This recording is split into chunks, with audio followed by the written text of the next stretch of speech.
जवळजवळ वर्ष झालं मी नीरफणस शोधत होते. कोल्हापूरमध्ये नीरफणस मिळतच नाही. मिळत असेल तर माहिती नाही, पण मी तरी कधी पाहिलेलं नाही.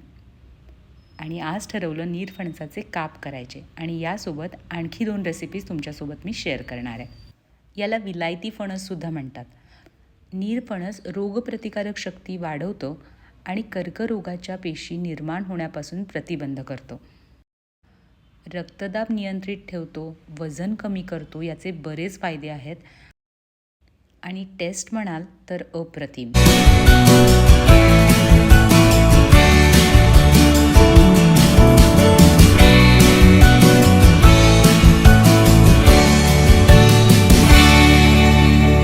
आपली रानकारल्याची रेसिपी सुपरहिट झाली.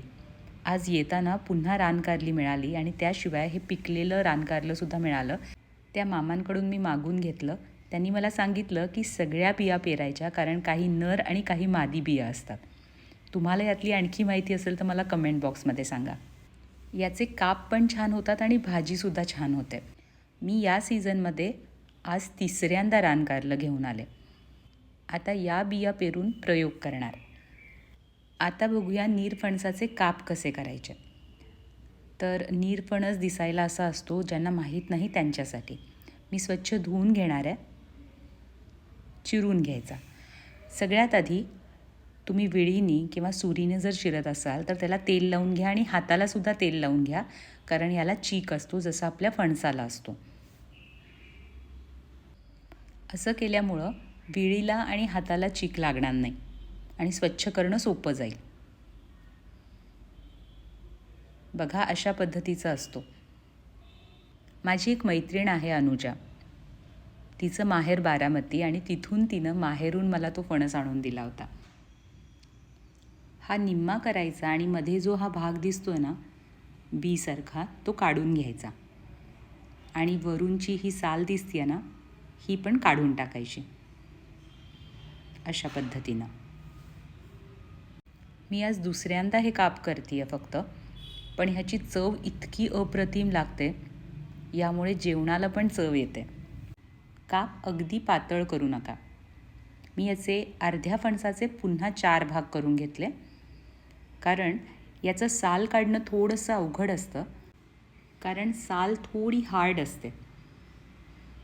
आणि मग असे याचे काप करून घ्यायचे. मी बघा साधारण कसे काप केलेत बघा, लक्षात येईल तुम्हाला. खूप पातळ केलेले नाही आहेत. आता यामध्ये आपल्याला हळद, मीठ आणि तिखट घालायचं आहे. पण त्याआधी हे काप करून झाले की स्वच्छ पाण्याने धुवून घ्यायचे, निथळून घ्यायचे. आता हा जो फणस आहे हा एक्स्ट्रा आहे, तो मी असाच फ्रीजमध्ये ठेवणार आहे. बघूया त्यापासून आणखी एखादी रेसिपी मी तुम्हाला दाखवेन. हे स्वच्छ पाण्याने धुवून घेते आहे आणि मग यामध्ये हळद, मीठ आणि तिखट घालते आहे. आपण स्वयंपाकासाठी जे तिखट वापरतो ना, तेच तिखट वापरायचं.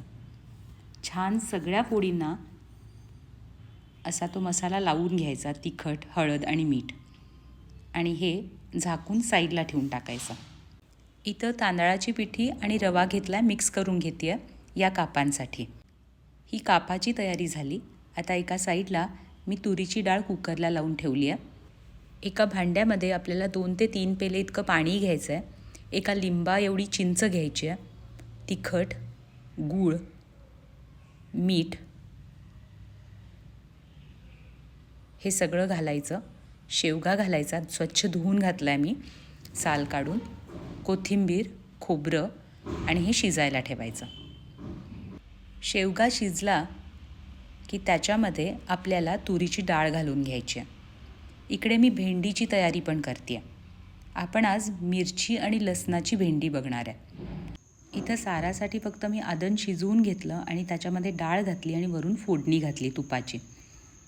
भेंडी भाजून झाल्यावर त्यामध्ये खोबरं, लसूण, साखर, मीठ, जिरे पावडर, ओलं खोबरं घालायचं आणि शक्यतो ताजं असलेलं आणखीन चांगलं. आणि कोथिंबीर घालायची आणि एक वाफ येऊ द्यायची. तयार झाली आपली भेंडीची भाजी. आपली भेंडीची भाजी तयार होऊपर्यंत काप मॅरिनेट झालेत. आता आपण या पिठीमध्ये आणि रव्यामध्ये काप कोट करून घ्यायचे आणि मंद आचेवर भाजून घ्यायचे.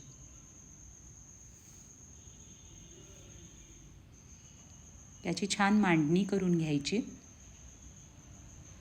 व्यवस्थित लावून वरून तेल सोडायचं.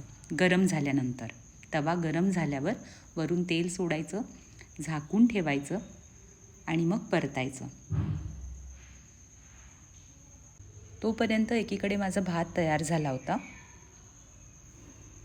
काप पण तयार झालेत.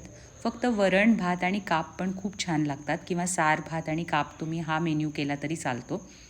आपले इथे काप रेडी झालेत. तर आजचा मेन्यू होता चपाती, भेंडीची भाजी, शेवग्याचा सार आणि नीरपणसाचे काप. हे सगळे पदार्थ माझ्या आवडीचे. हा चिंचगुळाचा सार अंशुलला खूप आवडतो. आमच्यात सगळ्यांनाच आवडतो. तुमचा आवडता मेन्यू मला कमेंट बॉक्समध्ये सांगा आणि यासारख्या रेसिपीजसाठी फॉलो करायला विसरू नका वेज ऑथेंटिकला.